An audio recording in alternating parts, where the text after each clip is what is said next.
বেয়া পাই নাথাকিব আপোনালোক নাথাকিলে আপোনালোকে বেয়া পাই থাকিলে মোৰ খুব দুখ লাগে। নমস্কাৰ, আপোনালোকক পুনৰবাৰ স্বাগতম জনাইছোঁ অসম বাৰ্তা চেনেলৰ অন্য এটা ভিডিঅ'লৈ। প্ৰিয় দৰ্শক, অৱশেষত অভিনেতাৰ ৰাগ ঐনিতমে বিচাৰিলে ক্ষমা।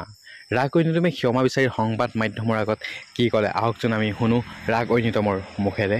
মই অসমবাসী ৰাইজক জনাওঁ যে মোৰ মনত বেয়া ভাৱ নাই, ৰাইজৰ প্ৰতি দৰ্শকৰ প্ৰতি কেতিয়াও বেয়া ভাৱ নাথাকে, কেতিয়াও বেয়া ভাৱ নাই, নাছিলোঁ আগতেও নাছিলোঁ, এতিয়াও নাই।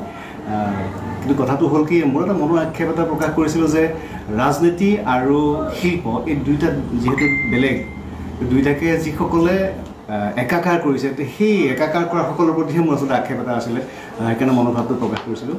কিন্তু কথাটো ভুলকৈ প্ৰচাৰ হ'ল বা ভুলকৈ মানুহে বুজিলে, দৰ্শকে ৰাইজে ভুলকৈ বুজাৰ কাৰণে মোৰ অকণমান মোৰ বেয়া লাগিছে যে কিয় ভুলকৈ বুজিলে। আচলতে কথাটো এনেকুৱাহে আছিল যে ৰাজনীতি আৰু শিল্প দুটা বেলেগ বস্তু, দুইটাকে একাকাৰ কৰাৰ কাৰণে মোৰ দুখ লাগিছে, মই মোৰ মনৰ ভাৱখিনি প্ৰকাশ কৰিছিলোঁ।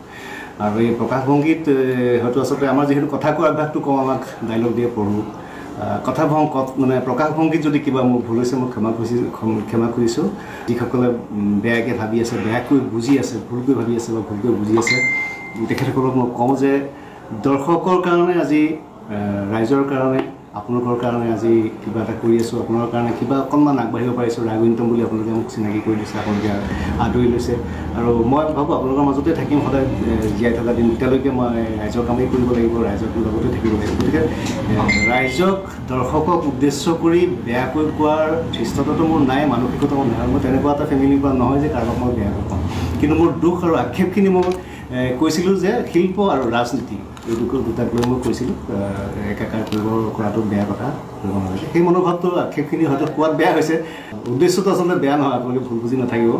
আৰু ৰাঘৱৰ বিষয়ে যিহেতু আহিছিল, আচলতে আমি নতুন চিনেমা এখনৰ, বেলেগ এখন চিনেমাৰ, ঝংকাৰ নতুন আহিবলগীয়া এখন চিনেমাৰ মুহূৰ্ত আছিলে, তাত সেই বিষয়টো লৈ আমি আলোচনা কৰি আছিলোঁ, চিনেমাখনৰ বিষয়টো। সেই ক্ষেত্ৰত যেতিয়া ৰাঘৱৰ কথা আহি পৰিল, ৰাঘৱৰ বিষয়ে সোধাত মই যিখিনি ক'লোঁ তাৰো অলপ কিছুমান হয়তো কওঁতে বা মানে দৰ্শকৰ মাজলৈ যাওঁতে হয়তো অকণমান বেলেগকৈ গ'ল, সেইকাৰণে দৰ্শকে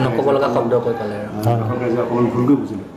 যি কি নহওক, মই পুনৰবাৰ কৈছোঁ যে আপোনালোকক, দৰ্শকক, ৰাইজক উদ্দেশ্য কৰি মই কেতিয়াও কোৱা নাছিলোঁ, এইবিলাক কথা কেতিয়াও নকওঁ আৰু ক'বলগীয়া নহয়ও। যিহেতু মই গোটেইখিনি ক'লোঁ যে মই কি কাৰণে কৈছিলোঁ, গোটেইখিনি ক'লোঁ। আৰু প্ৰকাশভংগী যিহেতু ভুল হৈছে, আৰু মোৰ দিয়কচোন, মই এষাৰ কথা কওঁ যে যিখিনি কমতো আপোনালোককে ক'ব লাগিব, ৰাইজৰ লগতে থাকি ৰাইজকে ক'ব লাগিব।